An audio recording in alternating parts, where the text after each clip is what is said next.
Hey, everybody. What's the hot sauce? Hot sauce, hot sauce, hot. What's the hot The sauce? hot Hot sauce, hot sauce, hot sauce. We got the hot sauce. We got the hot sauce. What's hot, hot, hot, hot, hot? Welcome to P and M's Movie Criticisms. I'm Miss M. And I'm Miss P. What's up? So we provide criticisms, okay? We provide criticisms to movies. We want to thank you for joining us, and maybe you can join us on our journeys. Add us, like us, follow us as we cover all the movies. We're going to do throwbacks. We're going to do what's trending, all the things that's coming out. We love movies and all things that stream. So let's just talk about the first things first. What's the hot sauce? So what the hot sauce is we have a scale. And on this scale is how we're going to judge our movies. So if we are just diehard fans of this movie, it's going to be a Carolina Reaper. That's the hottest thing on the chart. And if it's a dud, then it's going to be bell pepper. Yeah, bell pepper, but yeah, as Miss P said, Carolina Reaper, you can't get better than that. That's just gold, Oscar gold. It's just what it is. Beneath the Carolina Reaper, we have the Ghost. That's the Ghost pepper. And you're close. But you're good though. You're really good. Underneath that is the habanero. Not too bad, not too great. Next, we got the jalapenos, like meh, meh. And as Miss P said, yeah, a waste of our time, complete bell pepper. So with that said, we also like to pull our movies through what we call P&M's movie criticisms criteria. And so, Miss P, can you tell them about the movie we are gonna review? I can tell you, it is the latest Tyler Perry movie, 688, and it was one of the movies that we wanted to do first because one, it's Black History Month, and two, we wanted to get our opinions out there. Yeah, we're a little bit late. It's better late than never. And we're going to tell you, what'd you say? It's still February. Like I said, it's better late than never. Still February. Well, what we judge the movies on is cinematography, sound quality and effects, quality of the acting. Was the directing fire or was it trash? Was it the production elements good? Did it keep our attention? Did it hit me in the feels? Is it historically accurate? And do we like it or do we love it? That's right. That's going to be our movie criticisms and how we're going to judge things. Exactly. What'd you say, Miss M? Oh, I said exactly. All right. So let's get down to the nitty gritty. When the movie first opens up, it's well done. Like the cinematography is great. Wait.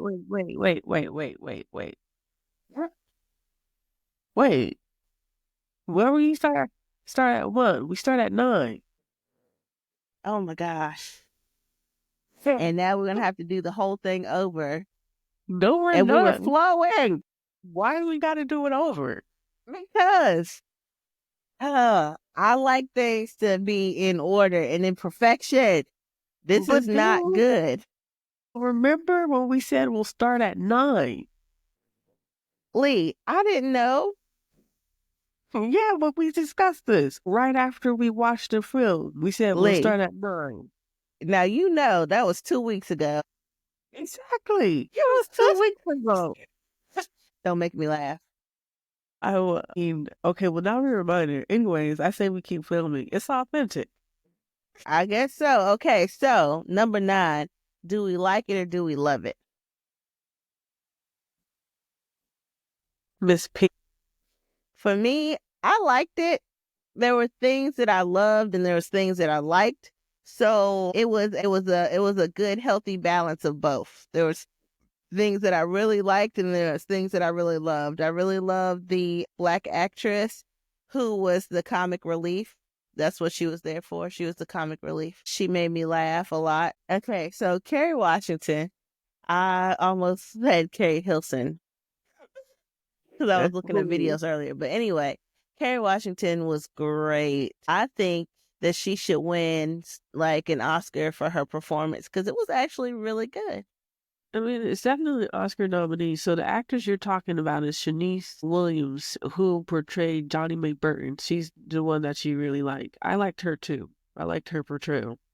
Yes, I think the whole cast should win an Oscar or get Oscar nominated. I think this movie should be Oscar nominated. Definitely, it should. I think it is an Oscar nominee, and it definitely is. And I think that rightfully so. Definitely. I couldn't agree with you more. Kerry Washington did a bang up job, and I liked it. But I will say that I very close to loving it. Very close to loving it.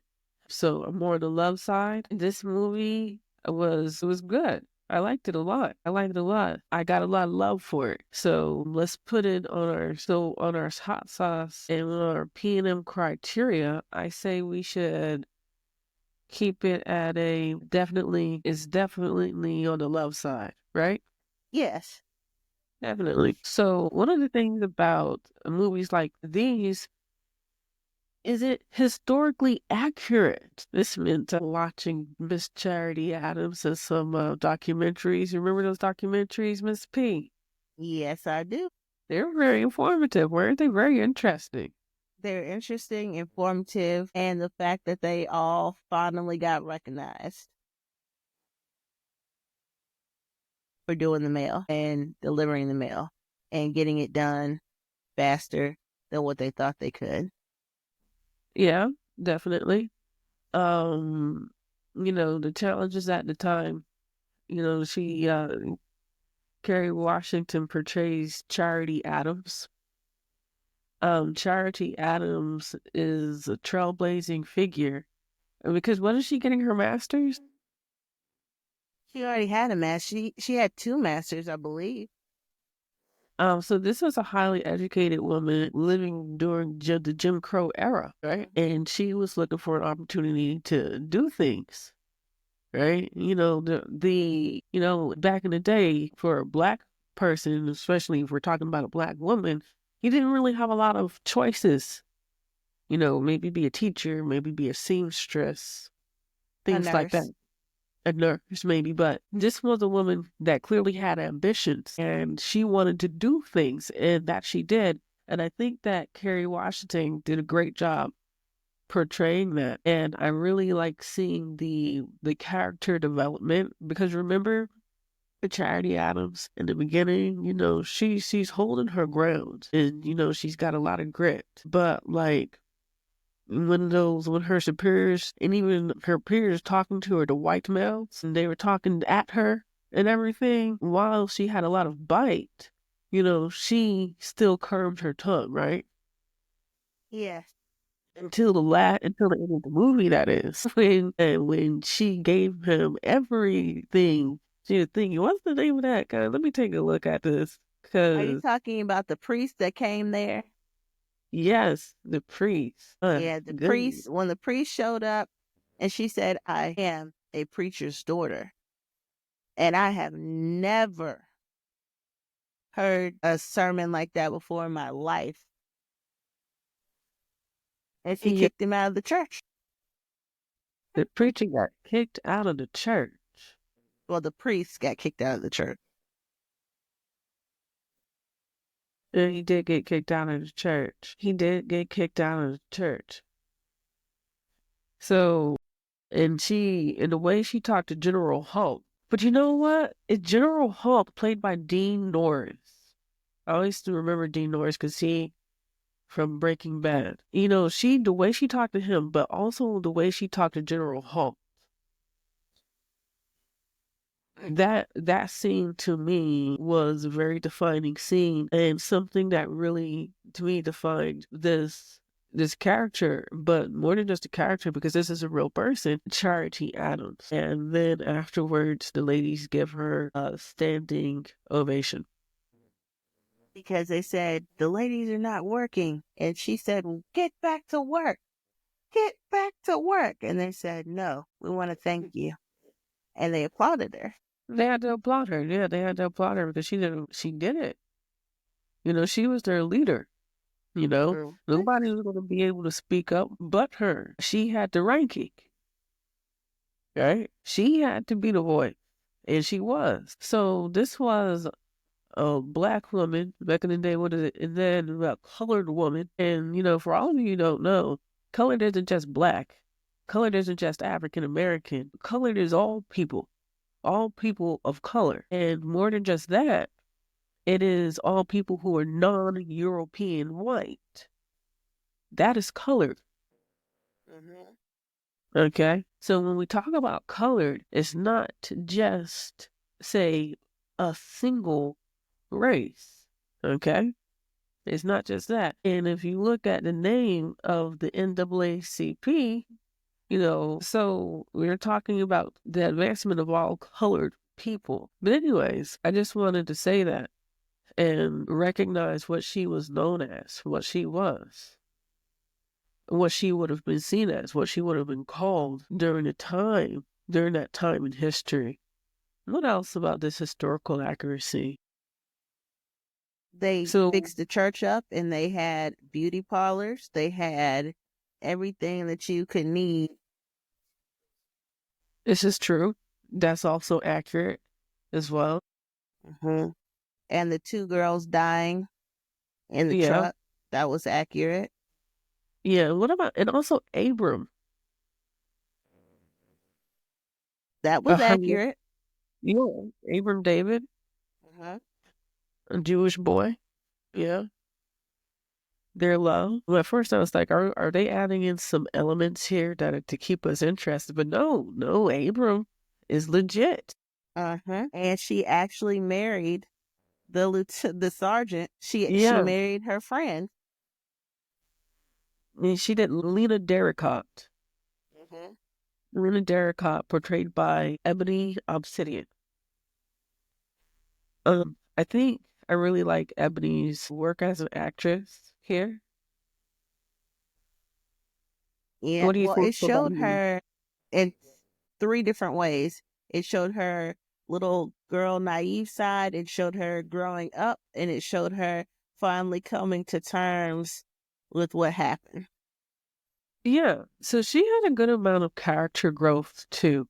I really like to see. I when I watch films, I really like to see character growth, character evolution. I think that's very important for a story. For a character to be flat and not change and not grow, it's annoying, it's stale, and it's not good storytelling, more importantly. So that was really good growth character development from Lena's development as our story progressed. So yeah, it was definitely historically accurate. I mean, there were some things that not of course 100%, but I don't think we should hold it up to that type of level because this is, well, I would say, you're not going to get everything right, but they got the major events right. You can tell that they did their due diligence, that they did their studying and their homework. That's what you can tell, basically. If Tyler Perry made more movies like this, it would set him up for more being able to be seen everywhere, Well, because it's not the definitely. same old trope that he always does, which is, Yeah, angry black woman, knight in definitely. shining armor comes saves her. He's had a few different movies. That's more for number 4 on our criteria. When we talk about the direction, then we talk about the director.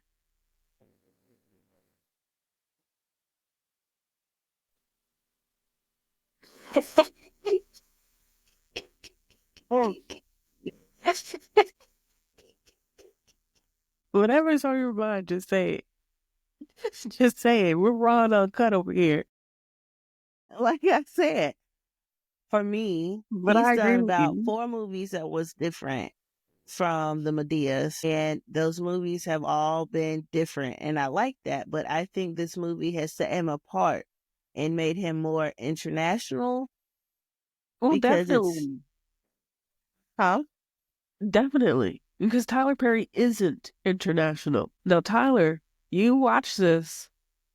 I love you. I've been watching you since I was a child. I used to watch you when you came to New Jersey. I would go to Newark and I'd watch Medea, and I know about you. But, Tyler is not international. But now with 6888, I will say that he has become international just now recently, because before that, he wasn't.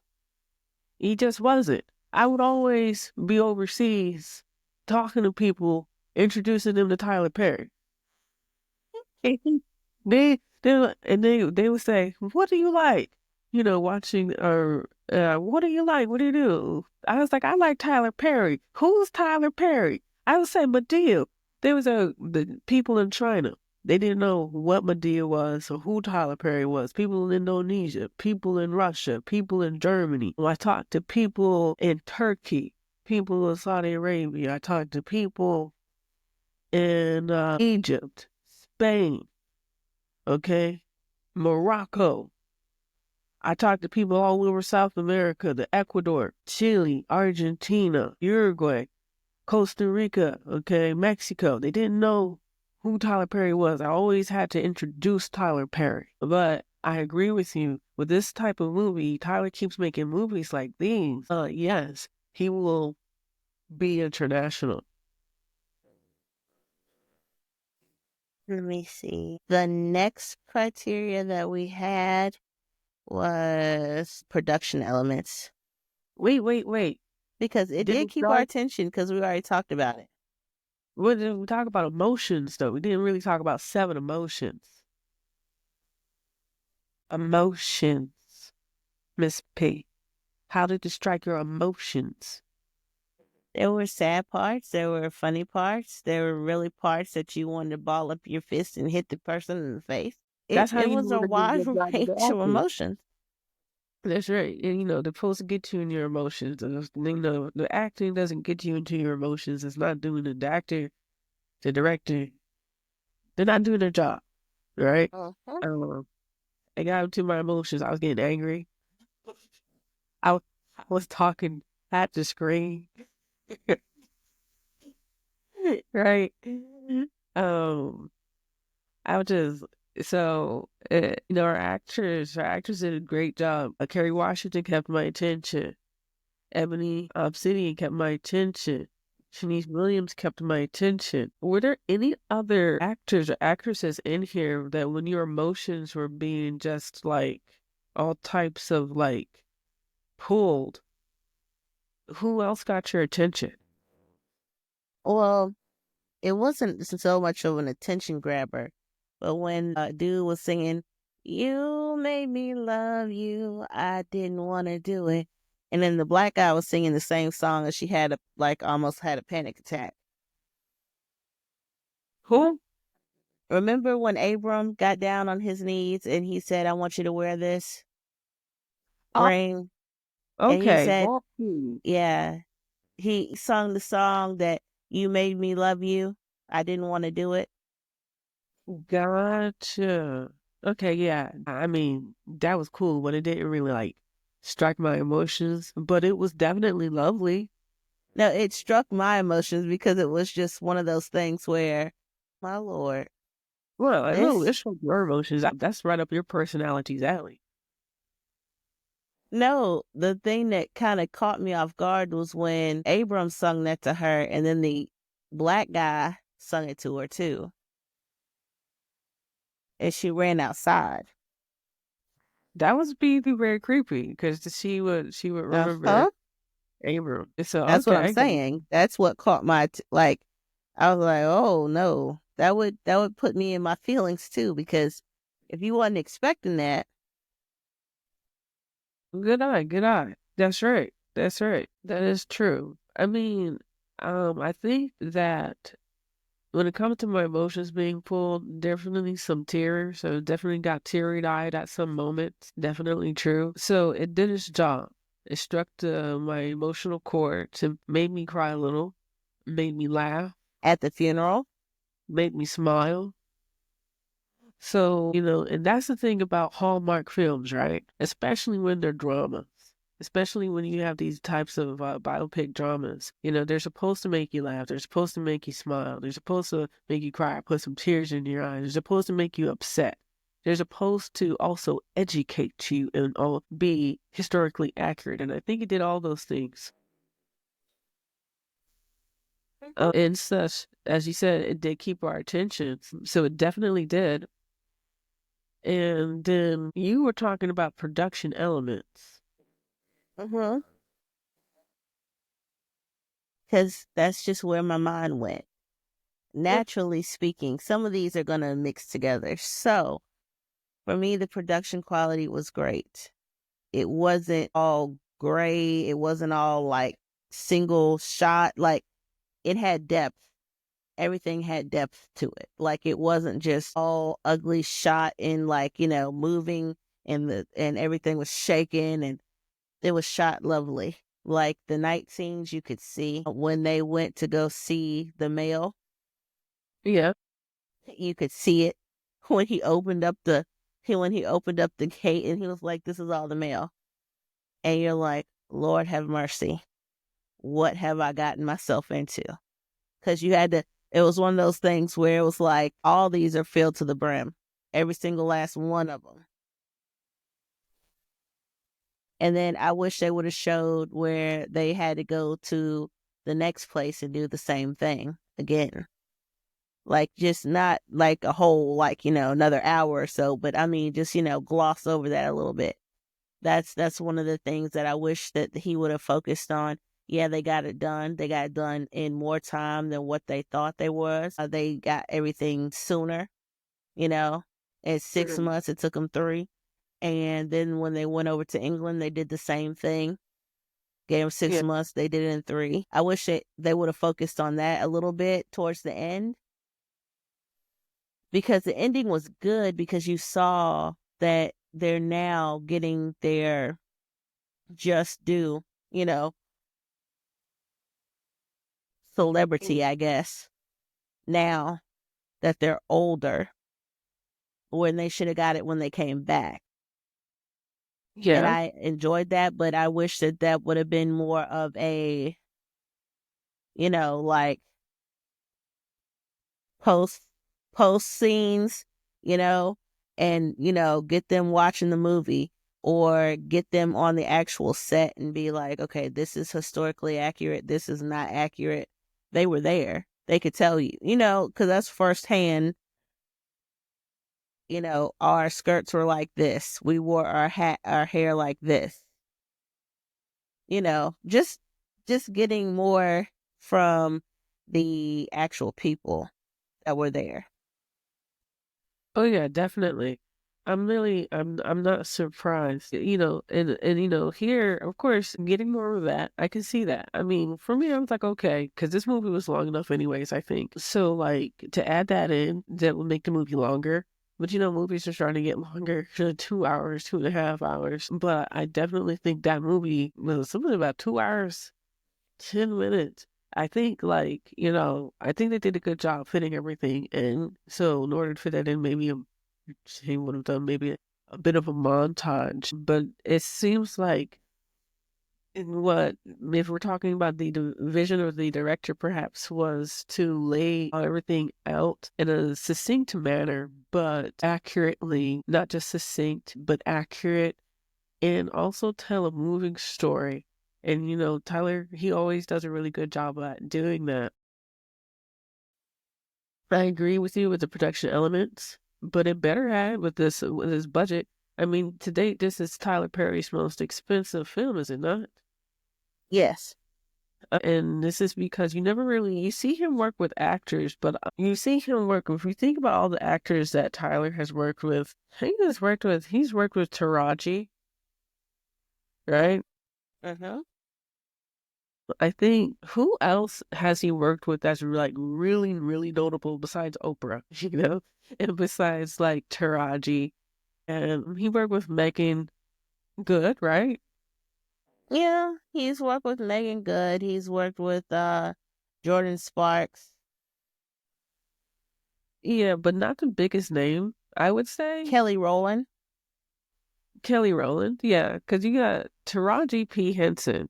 So Taraji P. Henson, yeah, I would say that's probably when we're talking about actors like who are still doing things right now, like right now. I mean, just really out there, out in the open. But yeah, all these actresses, Taraji P. Henson, Megan Good, so these are all really fantastic actresses. I really liked it but they spent $70 million on this film. So $70 million. Everything was filmed in Georgia.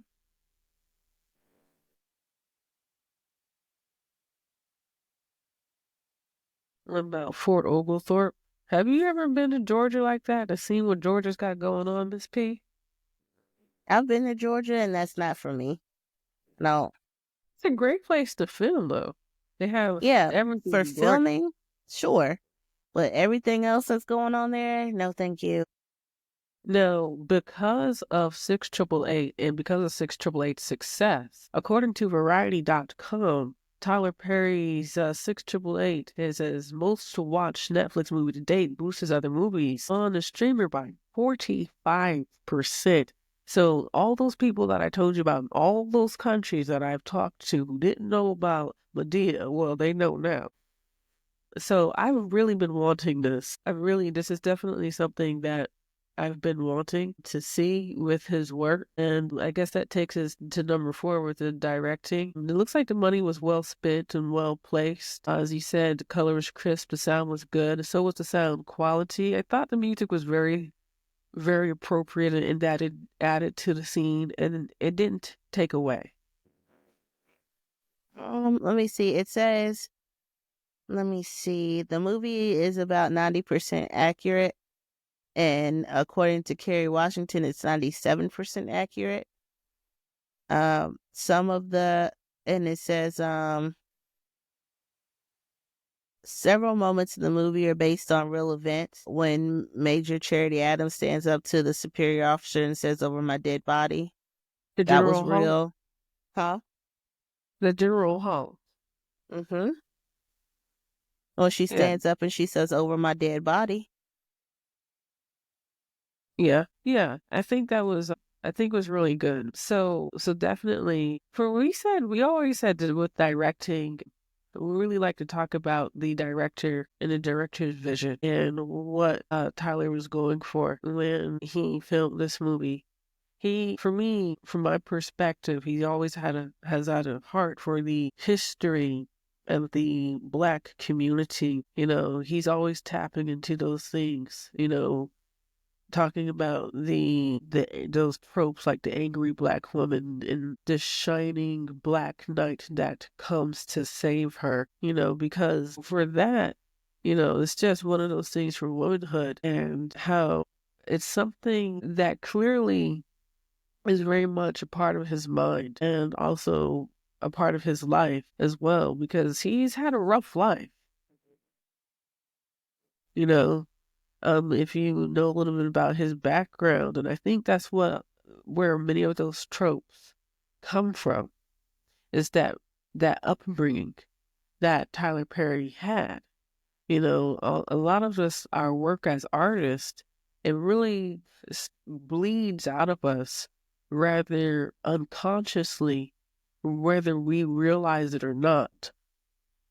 Every joy, every pain we've ever suffered, it always comes into our work, always. So while those tropes do define Tyler Perry's work, I'm very, very excited to see this new chapter. And Tyler, we want more.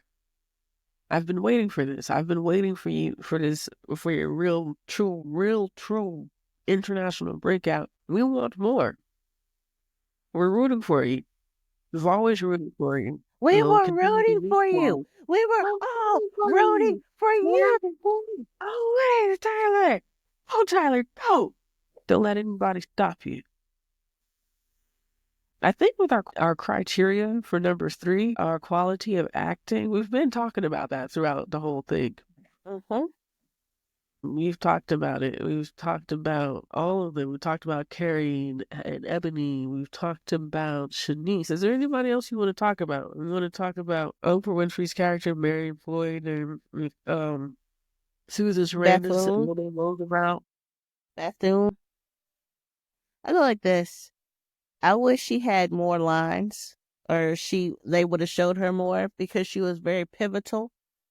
Oh, Oprah Winfrey's character, uh, she was actually very, very pivotal because she was FDR's wife's best friend. Like they were best friends, like best friends. Like she had her at the White House a lot. yeah. Eleanor Roosevelt was a very interesting figure. She definitely had a heart for people.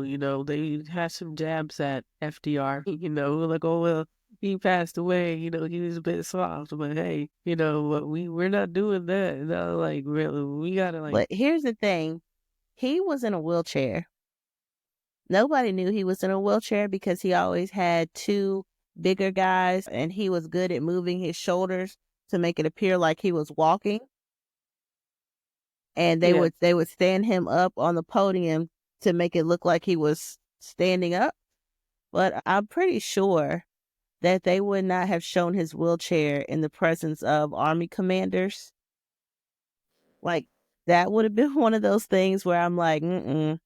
Well, History dictates otherwise because he never let anybody know that he was in a wheelchair. The only people that knew that he was his wife, like those two guys, and I'm pretty sure that he would have been in a actual taller chair, sitting up, and they wouldn't have showed his wheelchair. I don't think, but that's just one of those things where I was just looking, not to criticize, but I mean it's just one of those well, no, things. we're being historically accurate. Any type of weakness a president shows is taken to the nines. We know this. Just look at recent examples of Joe Biden. He tripped. Everybody's talking, but oh no. Well, he tripped a lot. He fell down the stairs. Like he did a lot of stuff. Okay, so but anything you see a president the smallest amount of weakness is scrutinized to the nth, to the absolute nth. So historically speaking, no, and only in his most private of moments, I agree with you. Would you only ever see his wheelchair? Only in the most private moments.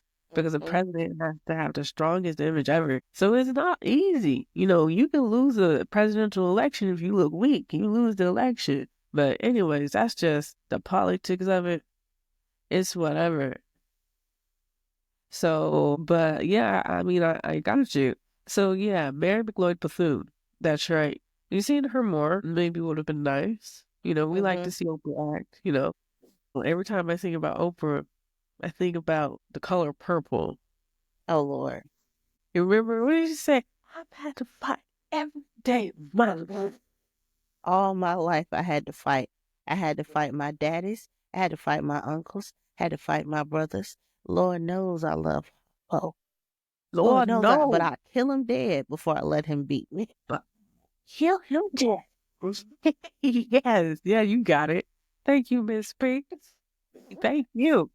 I needed that. So we like to watch Oprah act. We Uh-huh. don't mind seeing her more, right? So I did like the quality of acting. Susan Sarandon, I think her looking up out and Susan Sarandon as she portrayed Eleanor Roosevelt, saying, who's that woman? It's raining. She's still out there. They're talking about Eleanor, showcasing Eleanor's personality. So Eleanor, she's always had a heart. When she was the first lady, she always had a heart for the people. She was a very nice first lady for the U.S. to have. So I think they portrayed that as well. Shed a nice light on that. And I thought it was pleasant. I think it was really nice. And we talked about the sound quality and the effects. I'm not really complaining. I didn't look at it sideways. I didn't cock my head to the side. I didn't go, that just didn't seem right. What about you, Miss P? Oh, I liked everything. here's some random facts that I know.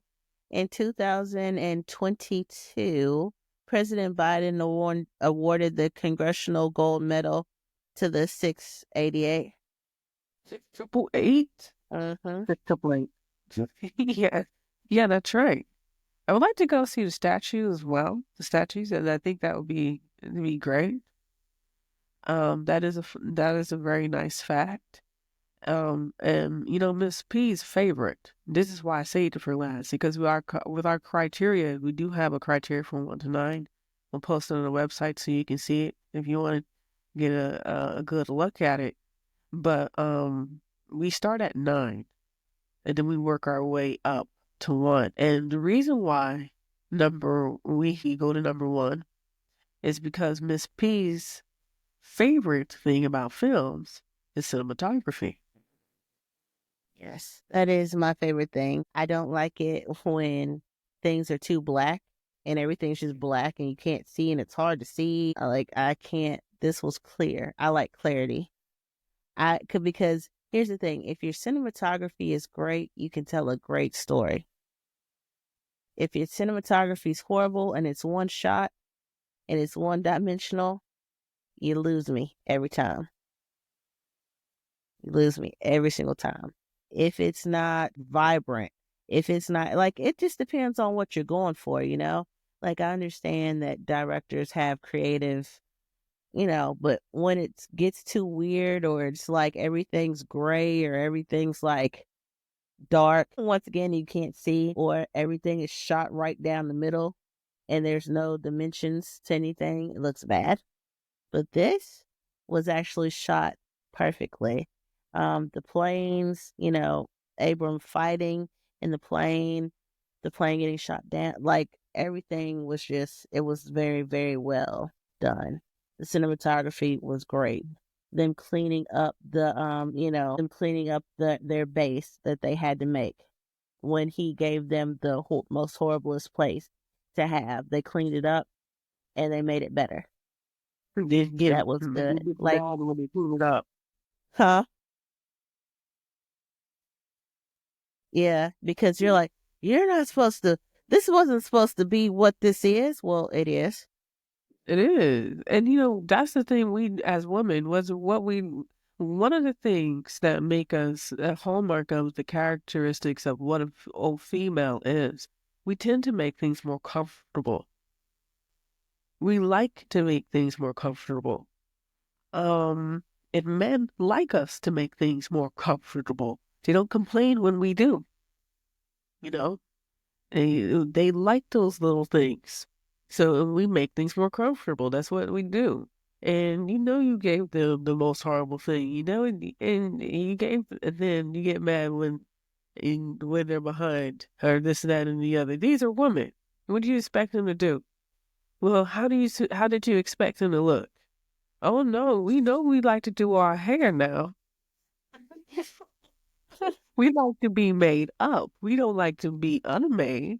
We like to be presentable. And in those days, that was more important than it is now. Having that upstanding look, especially as a soldier, because image was, and still is important for African Americans. Everything, This is a podcast about movies, but talking about a movie that's historically accurate and talking about image, that these women at the salon, they had to do their hair, everything else. They had seamstresses, they had women who could do everything because the image to the African American is everything.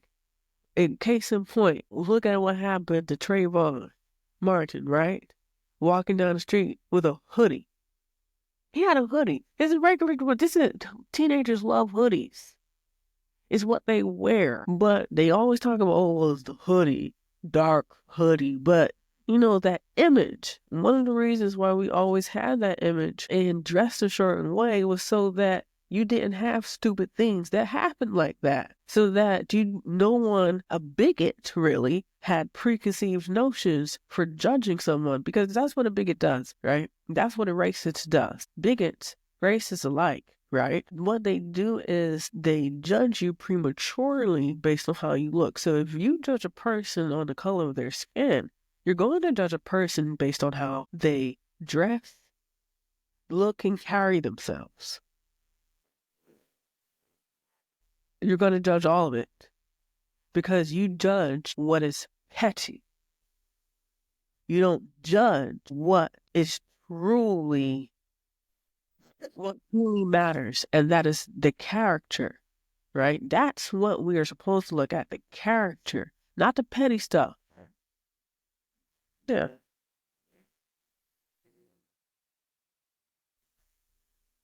I guess we're done with our criteria.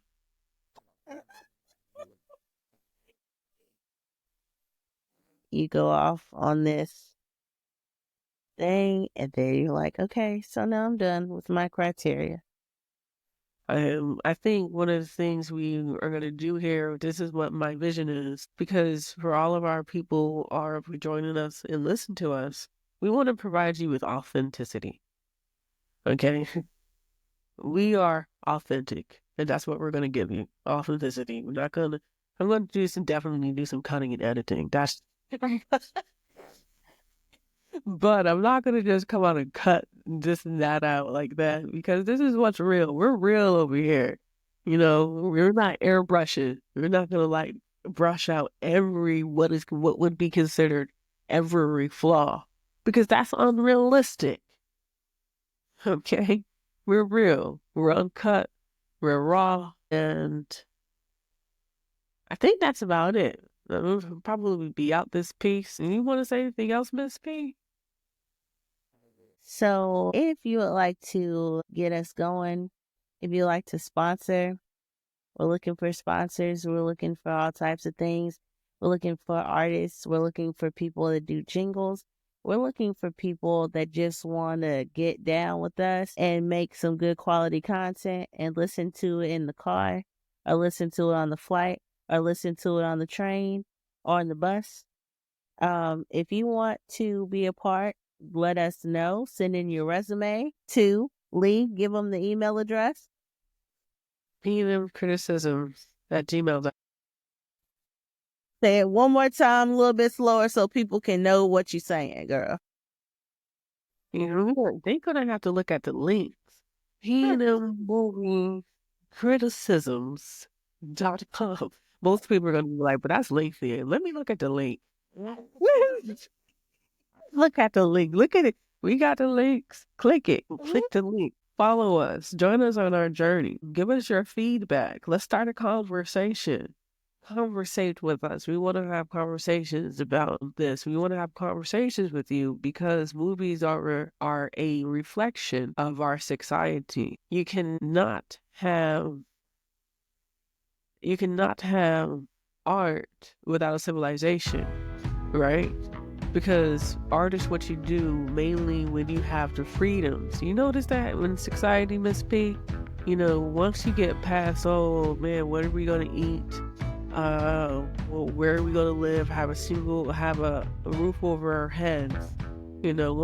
Once civilization gets past all of that, and you have your comfort, a roof over your head, you're able to eat, fill your belly, be warm, be comfortable. That's when you can embark upon being the artist, right? And that's when you can start to get reflections of your society, of your civilization, of your country, of your culture. So when we talk about film, we're talking about culture. We're talking about our society. We're talking about humans and human nature. And we want to discuss this with you. So join us next week, because the next movie we're going to do is what, Ms. P? They Live. They Live. That's right. We're throwing it back, y'all. But don't worry, we'll keep you current. We just like to throw back every now and then, because you don't have the new without the old. All right, I'm out this piece. All right, bye. See y'all next week.